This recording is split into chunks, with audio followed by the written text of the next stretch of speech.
नहमदुहु व नसल्ली अला रसूलिहिल करीम अम्मा बाद फ़ाउज़ु बिल्लाहि मिनश शैतानिर रजीम बिस्मिल्लाहिर रहमानिर रहीम। अस्सलामु अलैकुम व रहमतुल्लाहि व बरकातुहू। कैसे हैं आप सब अज़ीज़ तलबा व तालिबात? उम्मीद करती हूँ आप सब बिल्कुल खैर आफ़ियत से होंगे। मैं हूँ आपकी मौलमा आयशा असलम और आज हमारा लेक्चर नंबर 11 है। ठीक है, लेक्चर नंबर 11 में हम पढ़ेंगे मुज़क्कर मुअन्नस, जिसके लिए आप खोलें अपनी वर्क बुक का सफ़ा नंबर 41 और 42। ठीक है, चलिए सब बच्चे मिलकर मेरे साथ खोलिए अपनी वर्क बुक का सफ़ा नंबर 41। तो ये है आपकी वर्क बुक का सफ़ा नंबर 41। इसमें आपको दिए गए हैं मुज़क्कर मुअन्नस जो हमने आज पढ़ने हैं। ठीक है, सबसे पहले आप इस पर डेट एंड डे मेंशन करें। डेट है आपके पास आज 13 जुलाई 2020 और दिन है पीर। ठीक है, इसी के साथ आप देखें सफ़ा नंबर 42 और 42 पर भी डेट एंड डे मेंशन करें। डेट है आपके पास 13 जुलाई 2020 और दिन है बरोज़ पीर। ठीक है, डेट एंड डे मेंशन करने के बाद आप देखें आपको सफ़े के सबसे ऊपर पहली लाइन में क्या दिया गया है, मुज़क्कर मुअन्नस। अब आपको बताया गया है कि मुज़क्कर और मुअन्नस किसे कहते हैं। ठीक है, तो मुज़क्कर वो कलमा जो नर के माना में इस्तेमाल हो। ठीक है, जो नर के माना में इस्तेमाल हो उस कलमे को क्या कहते हैं, मुज़क्कर। जैसे मर्द, शेर, मुर्गा वगैरह। ठीक है, वो कलमा जो नर के माना में इस्तेमाल हो उसे मुज़क्कर कहते हैं, जैसे मर्द, शेर, मुर्गा वगैरह वगैरह। इसी तरह देखें वो कलमा जो मादा के माना में इस्तेमाल हो, मसलन औरत, शेरनी, मुर्गी वगैरह, उसे क्या कहते हैं, मुअन्नस। ठीक है, मुज़क्कर वो कलमा है जो नर के माना दे। ठीक है, जो नर के माना दे, जैसे मर्द, शेर, मुर्गा, लूमड़, बैल वगैरह वगैरह वगैरह। ठीक है, और मुअन्नस वो कलमा है जो आपको मादा के माना दे, जैसे औरत, शेरनी, मुर्गी, बकरी, लोमड़ी, बहन वगैरह वगैरह। ठीक है, तो अब देखें आपको सवाल क्या दिया गया है। दिए गए मुअन्नस के मुज़क्कर और मुज़क्कर के मुअन्नस लिखें। ठीक है, आपके पास दो कॉलम है, एक में मुज़क्कर और एक में मुअन्नस लिखें। ठीक है, इन कॉलम्स में से कहीं पर आपके पास मुज़क्कर का कॉलम फिल है और कहीं पर आपके पास मुअन्नस का कॉलम फिल है। ठीक है, तो जहाँ मुज़क्कर दिए गए हैं उसके अपने मुअन्नस लिखने हैं और जहाँ मुअन्नस दिए गए हैं उसके अपने मुज़क्कर लिखने। चलें शुरू करते हैं। सब बच्चे मेरे साथ खुशखत अपनी वर्क बुक को फिल करना शुरू करें। सबसे पहले देखें आपको मुज़क्कर दिया गया है बाप। बाप का मुअन्नस क्या है, माँ।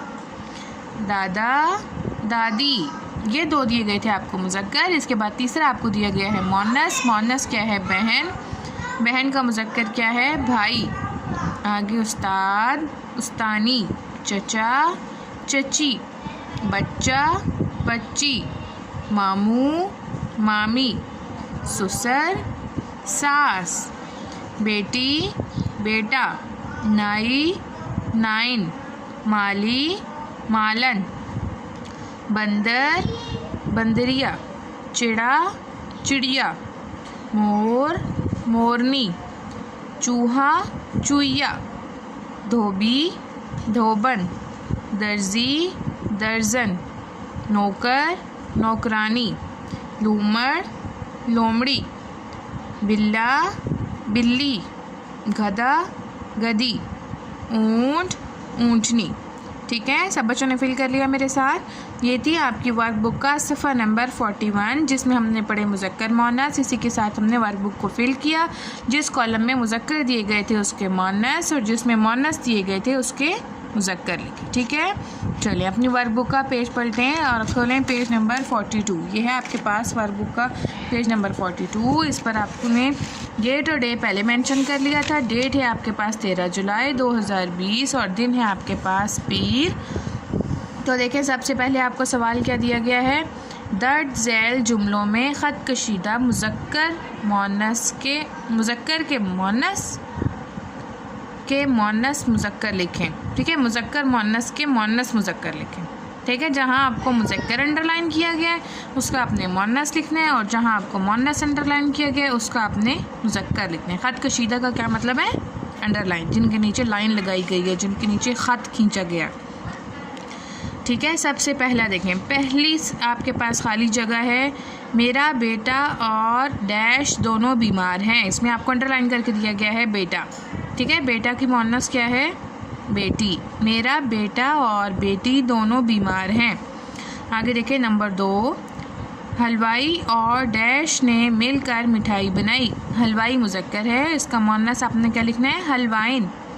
हलवाई और हलवाइन दोनों ने मिलकर मिठाई बनाई। नंबर 3, बच्चे माँ और डैश की इज़्ज़त करें। माँ का मुज़क्कर क्या है? बाप। ऊपर वाली दोनों खाली जगहों में आपके पास मुज़क्कर को अंडरलाइन किया गया था और उसका मुअन्नस आपने देना था, जबकि तीसरी खाली जगह में आपके पास मुअन्नस अंडरलाइन है और उसका मुज़क्कर आपने लिखना है। ठीक है, तो माँ का मुज़क्कर क्या है? बाप। क्या लिखा आपने? बच्चे माँ और बाप की इज़्ज़त करें। नंबर 4, हमारे घर मुमानी मामू के साथ आई। अंडरलाइन क्या किया गया था? मुमानी, और इसका मुज़क्कर आपने क्या लिखा? मामू। नंबर 5, मुर्गा अजान देता है और मुर्गी अंडा देती है। ठीक है, मुर्गा का मुअन्नस आपने क्या लिखा है? मुर्गी। मुर्गा अजान देता है और मुर्गी अंडा देती है। नंबर 6, बंदरिया बंदर से मदद मांग रही थी। बंदरिया का मुज़क्कर क्या है? बंदर। नंबर 7, ऊँटनी से दूध हासिल होता है और सवारी के काम आता है। कौन सवारी के काम आता है? ऊँटनी का मुज़क्कर यानी कि ऊँट। ठीक है, ऊँट सवारी के काम आता है। नंबर 8, बच्चा और बच्ची खेल रहे थे। बच्चा का मुज़क्कर आप मुअन्नस आपने क्या लिखा है? बच्ची। ठीक है। नंबर 9, दादा ने दादी को फल पकड़ाया। ठीक है, दादा का मुअन्नस आपने लिखा दादी। दादा ने दादी को फल पकड़ाया। नंबर 10, नौकर और नौकरानी घर की देखभाल करते हैं। नौकर और नौकर का मुअन्नस आपने क्या लिखा है? नौकरानी। ठीक है, नौकरानी घर की देखभाल करते हैं। ठीक है, सब बच्चों ने फिल कर लिया मेरे साथ। ये थी आपकी वर्कबुक का पेज नंबर 41 और 42, जो आज के हमने अपने लेक्चर नंबर 11 में पढ़ा, जिसमें हमने मुज़क्कर और मुअन्नस के मुतालिक पढ़ा। ठीक है, उम्मीद करती हूँ आप सबको मुज़क्कर और मुअन्नस समझ आ गए होंगे। ठीक है, मुज़क्कर के बारे में हमने क्या पढ़ा कि ऐसा लफ्ज़ जो मादा के माना दे उसको मुज़क्कर, उसको मुअन्नस, और जो नर के माना दे उसे क्या कहते हैं? मुज़क्कर। ठीक है, उम्मीद करती हूँ आप सबको समझ आ गया होगा और आप सब ने मेरे साथ मिलकर अपनी वर्कबुक खुशखत फिल कर ली होगी। चलिए, इसी के साथ आपको अलविदा कहती हूँ। मिलते हैं अगले लेक्चर नंबर 12 के साथ। अल्लाह हाफ़िज़।